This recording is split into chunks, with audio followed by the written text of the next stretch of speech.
Oggi Ettore compie 7 anni. Il piccolo di Rossano Veneto, affetto da una grave patologia che impone la presenza di un operatore sanitario durante le ore scolastiche, ha festeggiato con i suoi amici in classe.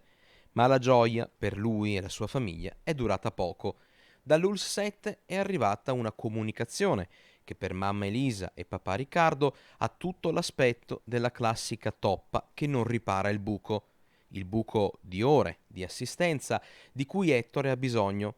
Dall'azienda sanitaria arriva infatti la notizia di 4 ore settimanali aggiuntive, un totale che passa dunque da 16 a 20 ore alla settimana, ma non basta, non è sufficiente. 4 ore che però non vanno a coprire quello che è tutto l'orario scolastico, infatti noi continuiamo a essere lì presenti a scuola.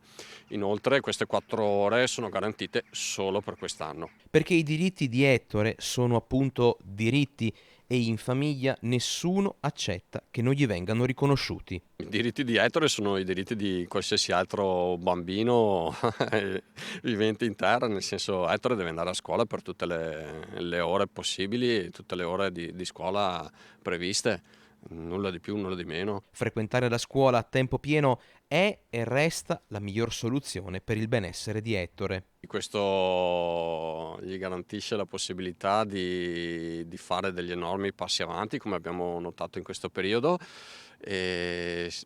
comportamentali, sociali, ma anche abbiamo notato negli altri bambini, nei suoi compagni di classe, un atteggiamento molto diverso nei suoi confronti. Siamo passati da bambini, alcuni bambini avevano paura di Ettore, e siamo passati che adesso Ettore ha degli amici e questo per noi è fantastico.